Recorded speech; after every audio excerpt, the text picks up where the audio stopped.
Now, to enhance our knowledge on the same, I would like to invite Professor B.B. Chakraborty to share his thoughts with us.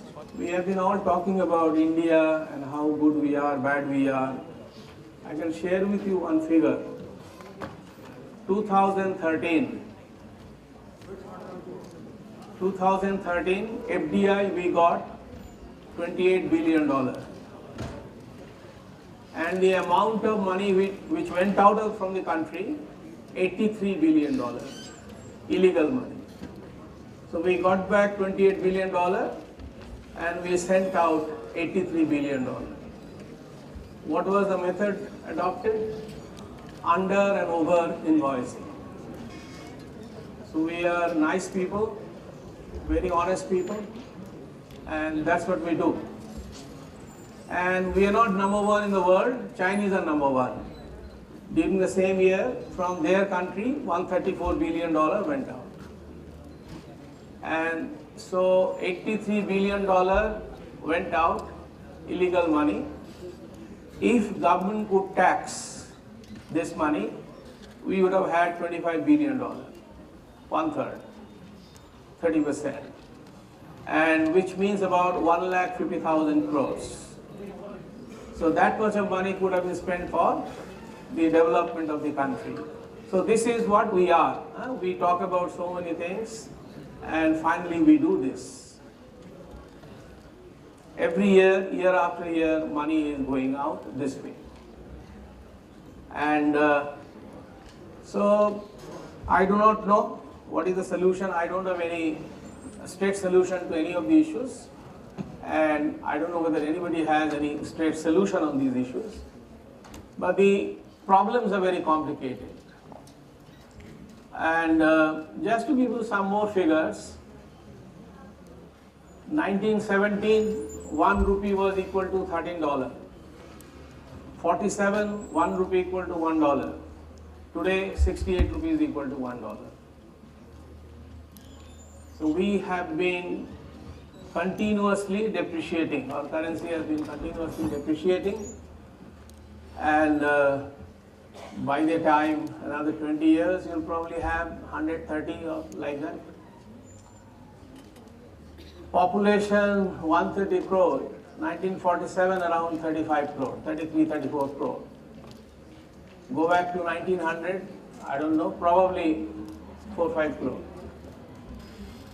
So these are the realities. Only good part for the young people is the growth rate has gone down.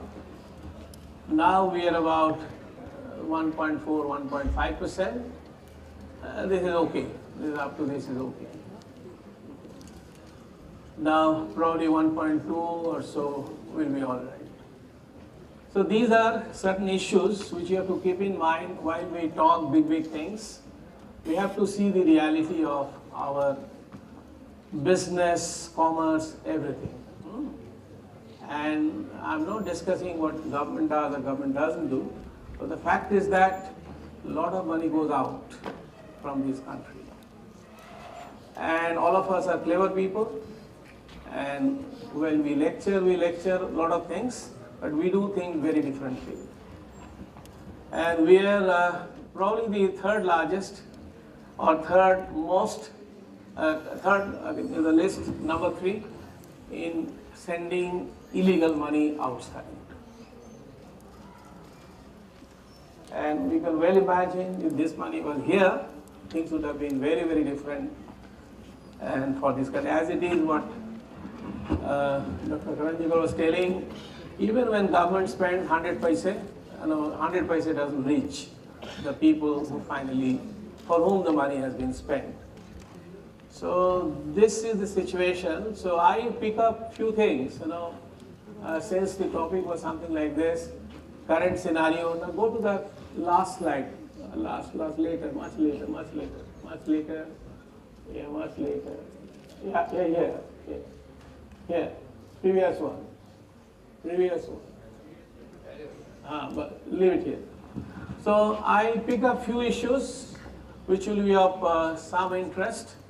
And this is a fact-based, data-based information which can be checked by any one of you. I first pick up the issue of, say, how competitive we are in the world. How competitive we are in the world and where do we stand, pluses and minuses, and the government's focus to make in India. Why it doesn't become a reality straight away, so we can see that. Well, we are competitive, no doubt, but the next slides, you can go through these slides later, students, you'll be having these slides. See, earlier people thought that the countries in Asia or Latin America or Eastern Europe, they actually could produce things very cheaply. That is not exactly true. That's not exactly true. And the whole thing is changing now. So I'll take you to one particular slide. The next slide. Now you see here, if you take the manufacturing cost index as 100 and 100 for USA, then above 100 there are 17 countries and below 7. These 25 countries do 90% global trade. 90% of the global trade done by these 25 countries. So out of which you can see most of the Europe is actually Australia. Again, changing. See, Australia is the most costly place. BMW has decided to close down their plants.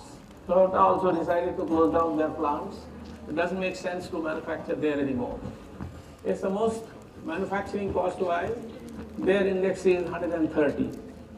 Most costly place. And well, I'm not going through every slide because very little time is there. You have to go for lunch. And India is around 87. So out of these 25 countries, cost-wise we are still very comfortably placed. And so that's how we can look at it. But USA is also not very costly place. It's 100 only. Europe is costly.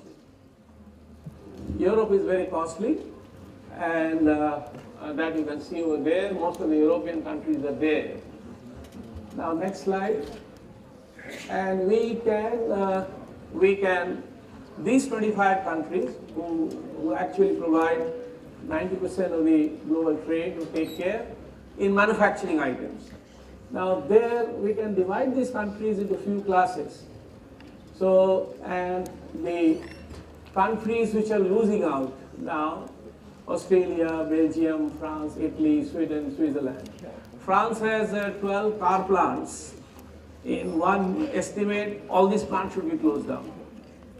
And the president goes to the factory to tell management everything you can do excepting lay off these workers. They are not competitive anymore. Anyway, now, so some of these countries are there. Now, India is okay. India, Indonesia, all these countries are okay. And rising star, Mexico, USA. Mexico is a place now where most of the American manufacturing has been going. That's why Donald Trump has been talking about building the wall and so on, all sorts of things. Next slide. Now, why we are competitive, the reasons are as follows.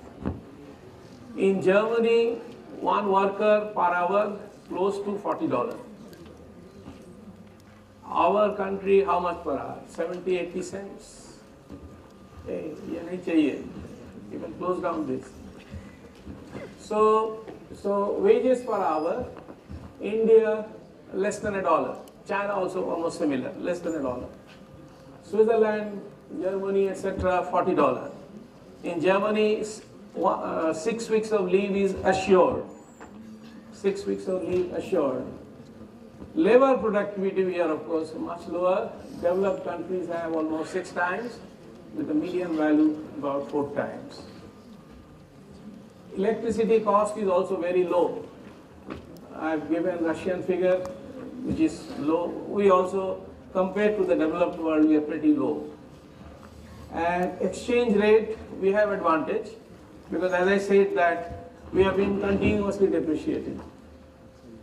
And I start from 1917, during the First World War, that time 1 rupee was $13. And today we are 68 rupees to $1. So there are factors which are plus for us. Yes, next slide. Yeah, so low direct costs. This is true for China, true for India, true for Vietnam. I've gone to a Godrej factory in Vietnam, the 6.5 feet Almira, which we were getting around, say, at that time, how much? Say 8,000 to 9,000 rupees. It was $70 in Vietnam. That's about 4,000 rupees. So it's like that. But all these things finally do not lead us anywhere because of certain other factors. The other factors are overall business environment, global ranking 35, and ease of doing business 134, logistics performance ranking 46. A truck driver in India on an average 250 kilometers per hour per day. In America it will be around 450 kilometers per day. Europe maybe 450, America was 700 kilometers per day. So logistics performance 46 ranking. Corruption, we are considered to be one of the most corrupt countries in the world, 94. Nothing moves without paying money. Now, and you have seen, people who matter, they send $83 billion out annually. So that's how people who matter, they behave. Okay, and next. So however, we have many plus points. Plus points, growing young workforce, everybody talks about, the dividend that we can have from there, this is true. Cost of labor has virtually remained flat. In Calcutta, the driver I have, I pay 8,000 rupees per month. He works. And in Bihar, the drivers, the midday meal is litti. Chokha bhi nahi hai, litti hai. That is chatu and that some. So our people, we shout on that, but when you adjust for productivity gains, it has remained virtually flat. We haven't paid anything great. Currency keeps on depreciating. Many people shout about electricity, natural gas. These have gone up, but much less than it has gone up in other places. So as such, these are plus points which can be encashed. And minus points, you go to the next slide. Seaport, we don't have any proper seaport. You have Bombay, all these are there, but shallow depth. Forget about oil tankers. Oil tankers anyway can't come. So we don't have proper seaport. Our all ports are transshipment port. So nearest we go to Colombo or Singapore. And hopefully the one which is government, Adanis are trying in Kerala, or three major ones government is trying, hopefully there will be a major seaport. We don't have any seaport. All our transshipment, big ships cannot go anywhere. Not even Bombay, not even Chennai, nowhere. And 6 months to 1 year is still spent. All sorts of hurdles you have to cross before you can set up any factory. So Silicon Valley, he was telling you just start your operations. Just not possible. Just not possible. Now, the other thing is that the capital providers, they do not want to set up large-scale, cost-efficient factories here due to inflexible labor laws. Foxconn, Terrigal, half-mad person, but he has a factory in Shenzhen employing 3 lakh workers in one place. 300,000 in under one roof. I can't think of any such factory here in India. It's impossible. So that's another area, inflexible labor laws. It's not helping labor, but the laws are inflexible. And perennial shortage of power. So there was earlier a goal that by some time we'll be completely through with power. So that hasn't happened.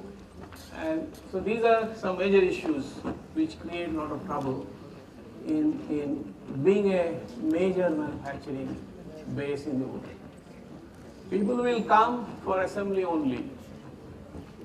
Even today, Maruti has 22% items imported. I'm not getting into transfer pricing, none of these issues I'm discussing, but the point is that they don't produce even today 22% of the products or components. The various reasons are there, but whatever it is, now I'm not saying we can't produce, I'm saying they don't produce, okay? And so the next slide, the slogan "Make in India" is obviously the right slogan, and we need to do something. Beijing airport, the roof is 72 football fields. 72 football fields. 300,000 multinationals are present in China. And so you can understand. So you forget about T3, is no comparison. 72 football fields is the airport. So India can become, certainly we can become, but then it simply doesn't happen by proposing things. You have to do something. So I'm sure many people like me know all these, and they will take steps, those who can take steps, and it cannot also be solved in one day. The problem that we have, it's not possible to be solved in one day, but a direction probably can be taken. So India can become a rising regional star. This is my personal opinion. We cannot become a global star. China is difficult to replicate. But okay, gone. That opportunity is gone. I'll just give you an example. We are number 2 cotton exporter.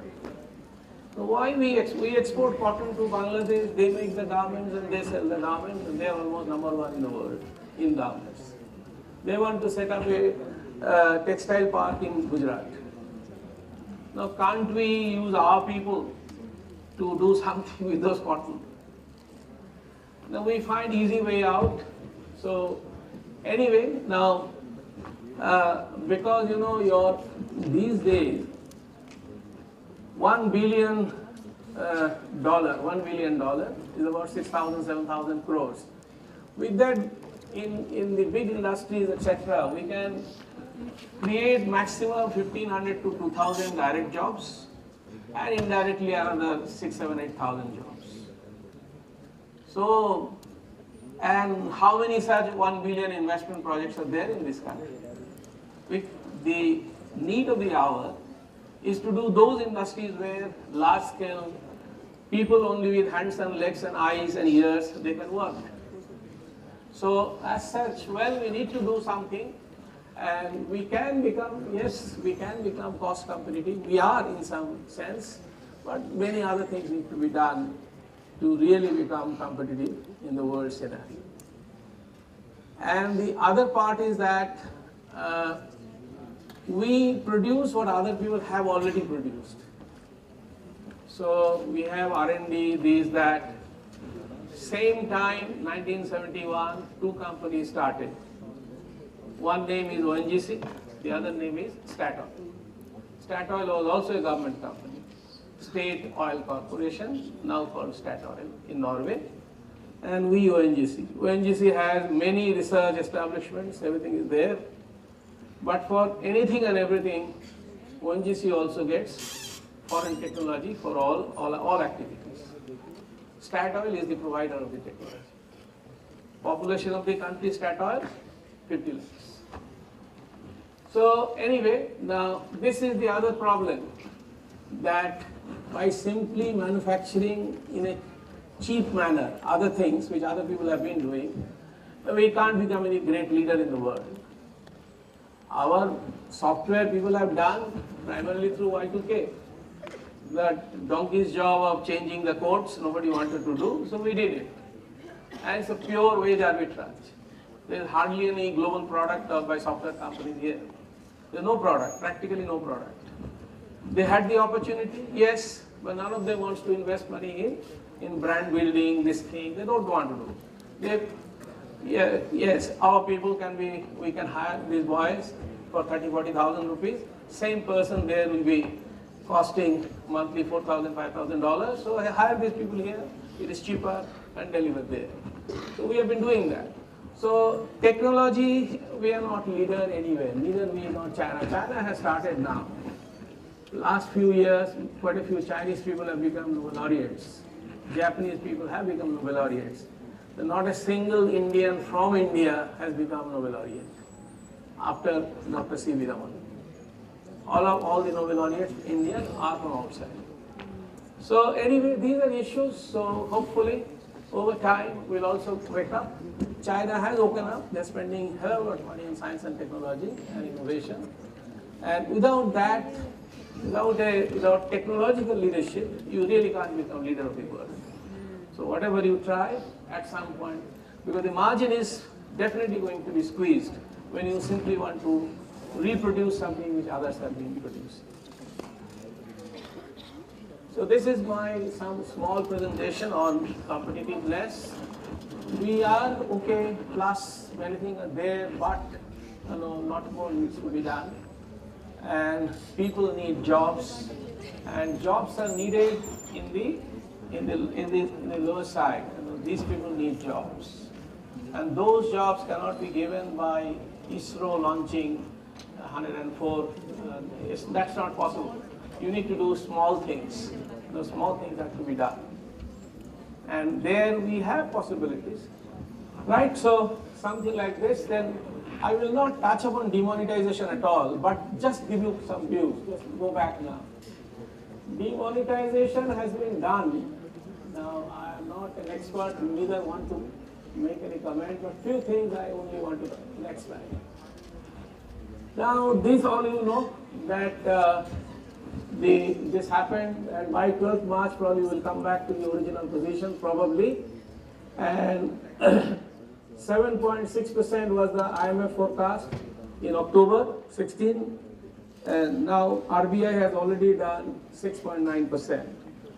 And April forecast will come very soon from IMF. Now, will it impact GDP?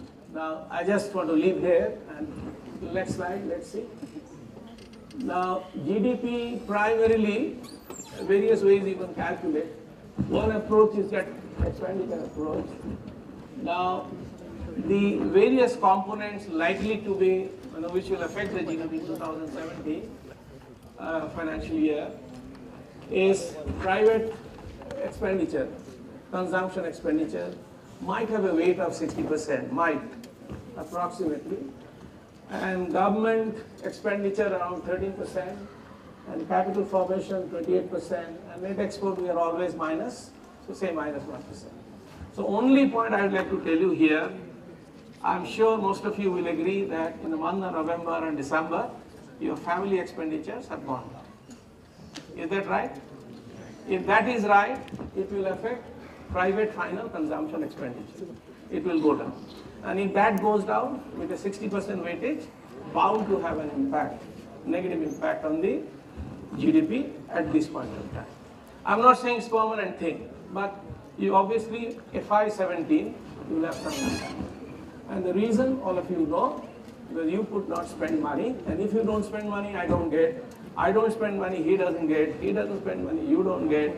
So this is the way it goes on. So this is another thought I just thought I'll share with you. That many people ask us, will it impact I'm not going to any figure or nothing, no percentage, because CSO is already working on that. Next year, January, CSO figure will be available. So 2018, March, April, probably, or the budget speech, you will probably know the impact.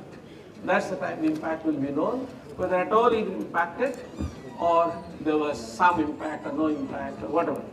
So January 2018, this year data will be available. So the finance minister, his speech, etc., you will come to know. It will take more than 1 year now before we can know. But common experience is everybody's family expenditure went down last 2 months. And if that is so, likely to have a negative impact. Okay, next. अभी शुरू में जाइए. Then I pick up something which is of relevant, and I'll try to close 2 o'clock, another 10 minutes, so that you can have lunch in time. शुरू में चले जाइए. Go right in the beginning. Now, yeah. GST, just here, this also, next slide. There's also many people talk about what will be the economic impact of GST. Now, GST, first of all, this is to be told that whatever we are trying to do is nothing new in the world. 160 countries in the world are having GST, and there are 40 odd models of GST. So we are also doing. So it's not there anything great or new we are trying to do. And the nearest country which comes to my mind, as far as the implementation is concerned, is Canada. They have similar structures. Okay. And I will just spend little time on those issues only. Otherwise, GST by now you must be knowing. Now, essentially, now just keep in mind, America doesn't have any GST. They have sales tax only. And they have state-wise, many states do not have any tax. So America model is very different model. It is only the sales tax model, which we had in the beginning. We tried various versions, but then the current version, this is necessary. Now, there are government reports where you can find, some reports say the government collects taxes as much as it cannot collect also. So, almost same percentage, same amount of taxes are completely evaded. Tax frauds. Now, I'll give an example. I don't know why it happens. I'm in some committee somewhere. Now, we have around 50 odd inland container depots. So one depot, I'm telling a story. People have imported goods. They don't pay the import duty. And outstanding is 300 crore. Now the question is, did they pay for the imports? If they have paid for the import, why they don't lift the goods? They don't. Now, well, we need private detectives to find out why these things happen, but these things happen. So tax evasion, tax fraud is as much part of the game as giving tax. So some government document says almost similar amount will probably. So this is a major effort. This is probably one of the major efforts. Government has been trying, not that they have not been trying, value-added tax has been brought. Now this is another effort to try to plug the loopholes as much as possible.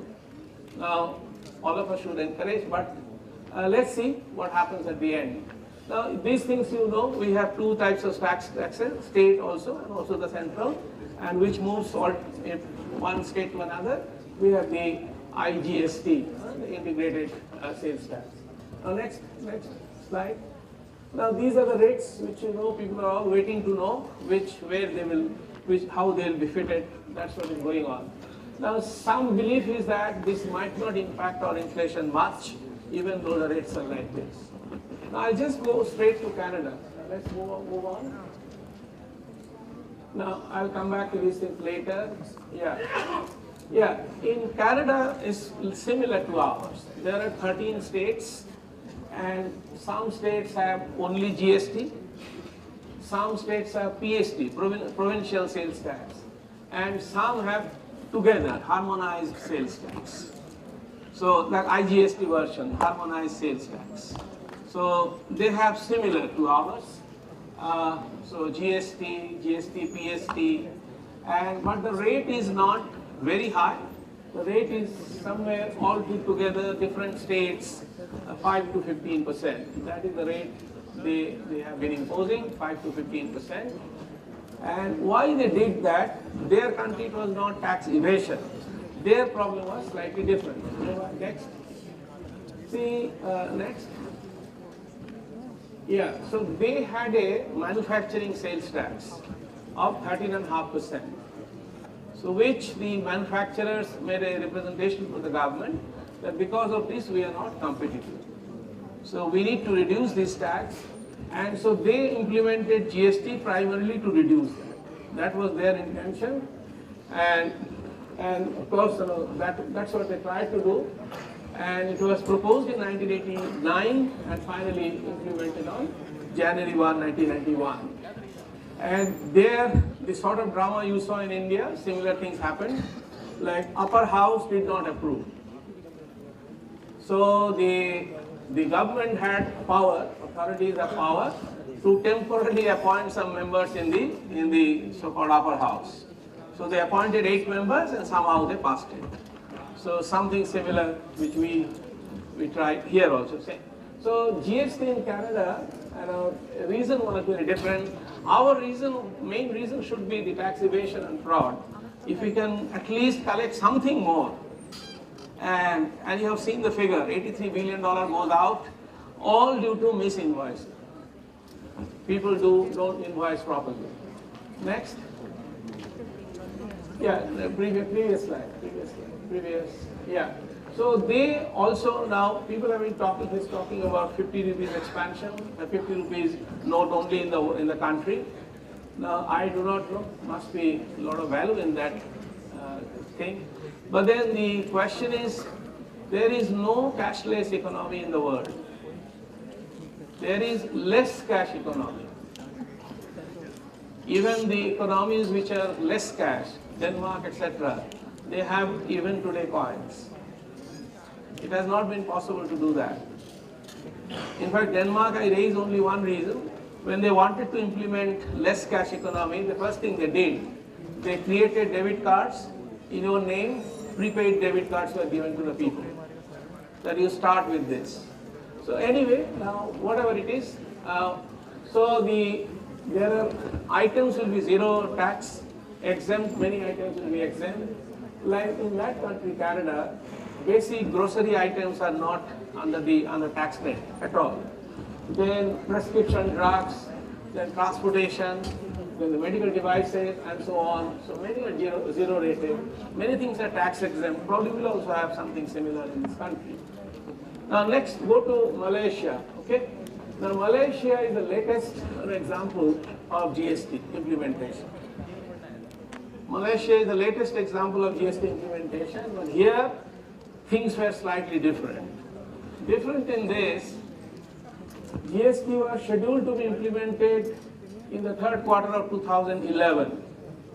Finally got implemented after 4 years, 1st April 2015.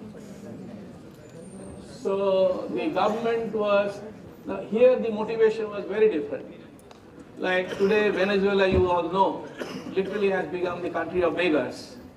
And the ladies are going out to Colombia border to sell the hair for $20. This is the country it has become. Because it was only dependent on oil. Now Malaysia, most of the revenue was coming from Petronas. So the government said it's not possible to carry on like this forever. We have to start something else. So their motivation was that, and they wanted to implement some sort of GST, 6% tax level, 6%, one figure 6%. That's what they did. And anyway, now when it was being passed, 2009, then as usual, the opposition just said it's anti-poor, similar, almost similar arguments everywhere in the world. So they say that it should not be implemented. Anyway, they finally implemented after 4 years. It took 4 years for implementation. So the latest example of GST implementation in the world. Next slide. Now around the globe, more than 160 countries, I told you, they have GST. And Europe has GST for the last 50 years. America doesn't have, they have the sales tax only. And that also not federally administered, it's left to the states. Some states don't have any tax. And and the other thing is that there are 40 odd models of GST.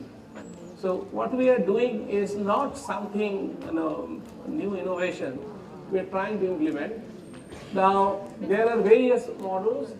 Countries such as Singapore, New Zealand, you can get on the Wikipedia all these details. So if you are missing out, you can go there.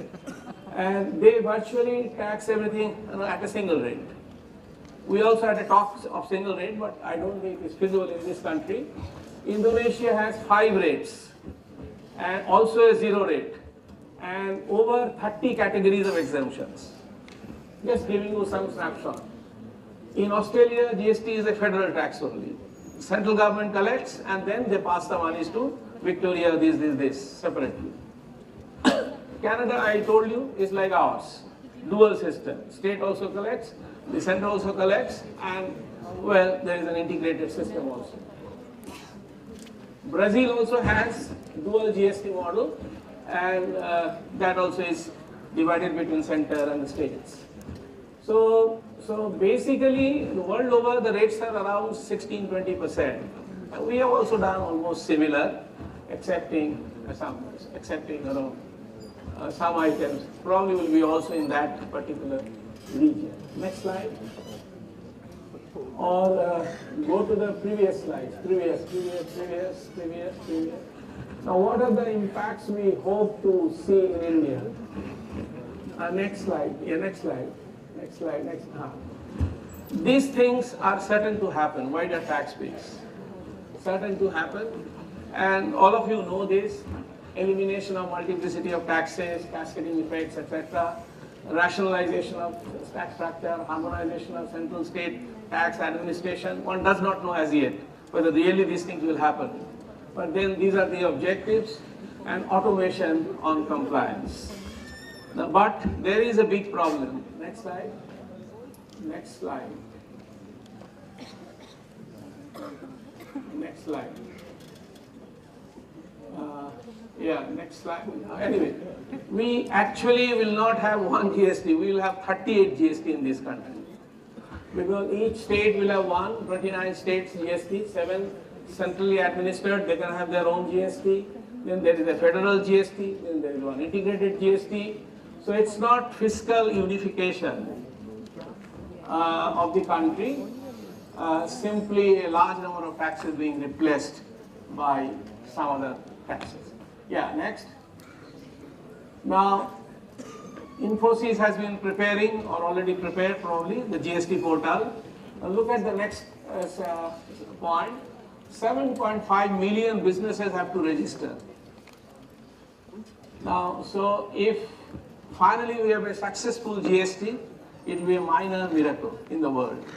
No country of this dimension of any tax administration has ever done. No country. So you can well understand the complication in the process. So, and the date was 1st of April, now I think 1st of July, some people say September. Let's hope, let's see how soon. If near some time also government can do it, it's a major achievement.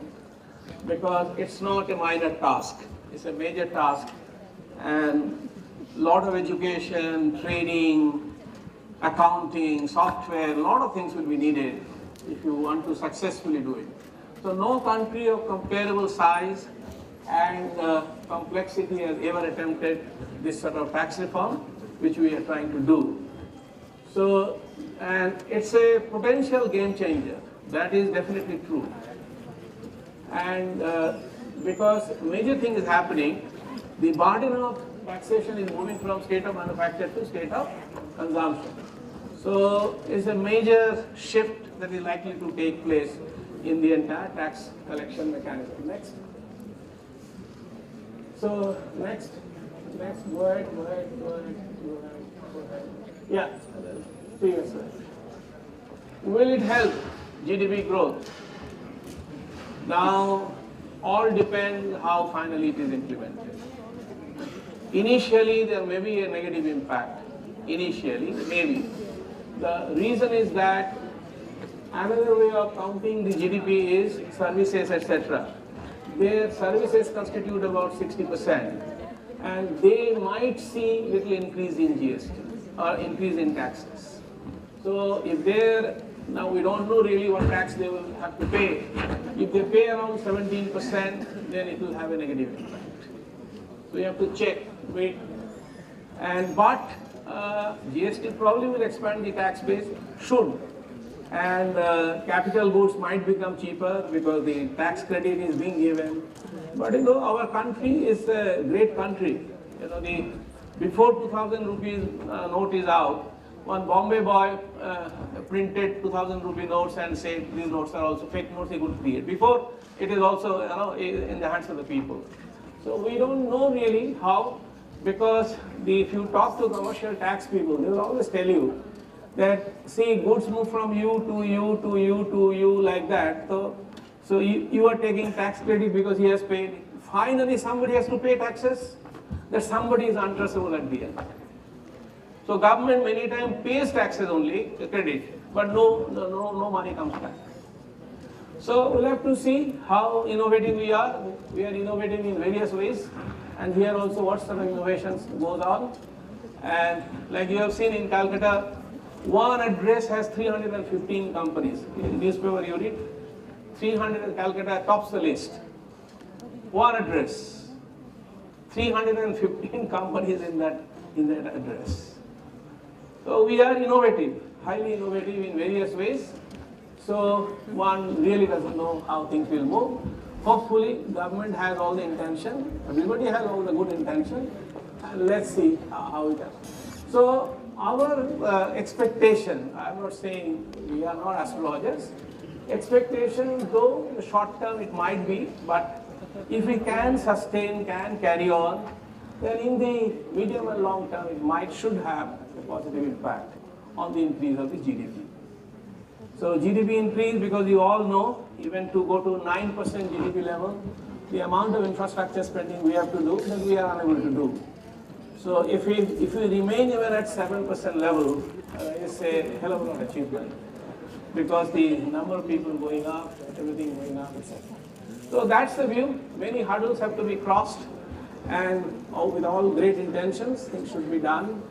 And we have to see that the innovative Indians are checked to some extent, so that they can't innovate again how to get out of this system.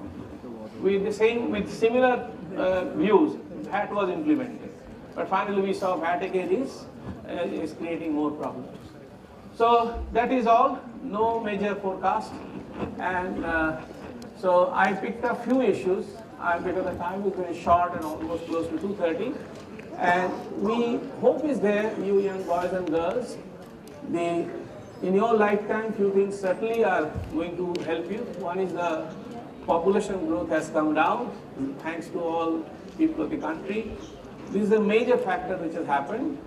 And yes, many people don't have 2 meals in the country, but the number of people who have 2 meals in the country is going up. It will not overnight change, it will take time. But then it is going up. And where we lack completely in the innovations, we don't have any product in the world where we can. Now people are trying, but they're all trying elsewhere. NASA employs 1/3 Indians. Microsoft close to 40% Indians. So we are productive there. But Infosys doesn't have people who do any product with which they can conquer the world. They still do wage arbitrage. So thank you very much. I hope this session was of some use.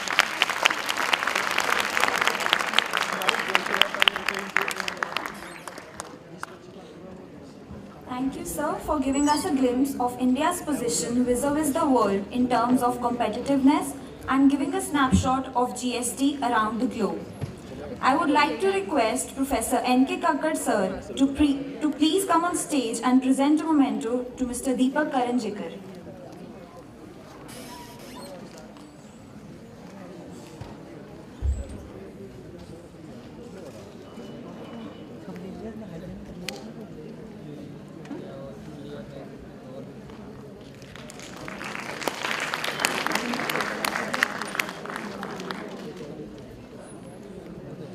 I would also like to request Dr. Sangeeta Malik ma'am to present a memento to Professor B.B. Chakrabarty.